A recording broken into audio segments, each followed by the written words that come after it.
So after 7 episodes, almost 2 months, we're on to number 18 today on India's Top 25. We're still quite far away from the end of this countdown. Do you know what? The beginning of the series starting to get a little blurred in the rearview mirror. In fact, it gives me the feeling like we're entering the middle overs of this journey. And while the game has changed drastically over the last few decades, middle overs, I think, still means spinners' territory.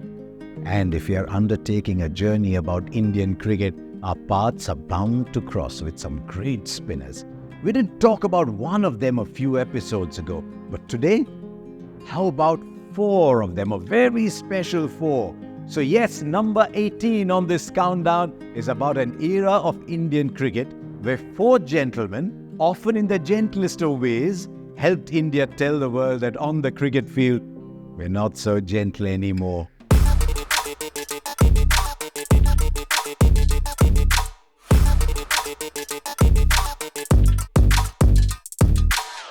Right from the beginning, spinners ruled the roost in Indian cricket. It was quite early that people of the subcontinent realized that bowling fast in the searing heat and on tracks that don't have much bounce wasn't going to make them match winners. But using the wrist and the fingers, testing the patience of the batters, bringing the brain instead of the brawn to the equation, now that was one way to dislodge a batter, especially in these conditions. And that is how India ended up having a tradition of spin, a tradition that produced giants like Vinu Mankad and Subhash Gupte, among others. But one thing that India struggled with in the early years was having 2 or 3 spinners of the same pedigree operating in tandem. Yes, they had Gupte and Mankad and Ghulam Ahmed bowling together for a while, but somewhere that lasting combination couldn't be formed. You had Durrani, you had Nadkarni, you had Borde, but people were coming and going.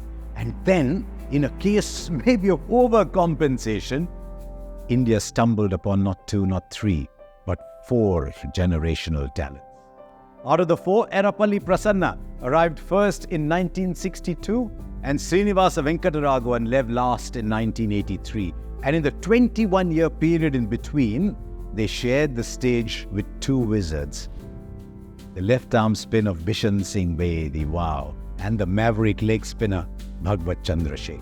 I often wonder if it all would have even happened if not for one of the most bizarre stories in Indian cricket. Prasanna's debut came at the age of 21 when he replaced Gupte midway through the series against England back in 1962. Gupte's mistake? His roommate had asked a girl for a drink with them in the hotel they were staying in. That's all. Yes, 60 years ago the world was very different. Subhash Gupte, who Sir Gary Sobers rated as the best leg spinner ever, never represented India again. The unintended result, though, was that Prasanna, the off-spinner from Karnataka, was drafted in. But truth be told, it was a bit of a false dawn, because Prasanna, like a good Karnataka boy, went back to academics after playing just 2 tests and returned to play for India after 5 years in 1967, this time as a bona fide engineer.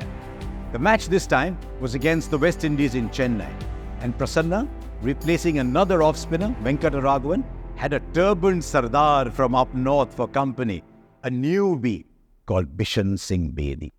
And playing in this match was the 10-match-old leggy Bhagwat Chandrasekhar. An eclectic mix of personalities, these 4 were brought together under the leadership of Mansoor Ali Khan Pataudi and presented to the batter all sorts of challenges.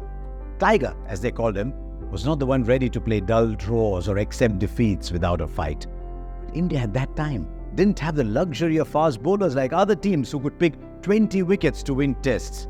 And so the Nawab went all in on spin. In Chennai, the trio ended up snaring 14 wickets, and only a very special knock on the last day by Sir Garfield Sobers could save the West Indies from a defeat. Although the win wasn't achieved, a formula, it seemed, had been cracked by Captain Pataudi, because it was the first time in the series that India found themselves with a chance to win. But India's next tour was to England, possibly the least favourable place to test out the hypothesis that a spin-heavy attack could win matches for India. And along expected lines, the team suffered defeats in the first 2 tests, leading Pataudi to summon Venkataraghavan for the final test in Birmingham. And that gave us the only instance of all 4 spinners playing together in a test match. There was still some time before the world would realize how special that test in Birmingham was, for all the 4 spinners would undergo their own journeys to greatness through many ups and downs. Chandrasekhar, whose right hand was left to wither after an attack of polio when he was young, won India matches not only at home but even away with the same hand. India's first series win in England in 1971 was set up by a 6-fer from Chandra at the Oval, and all of us kids would try to imitate his action.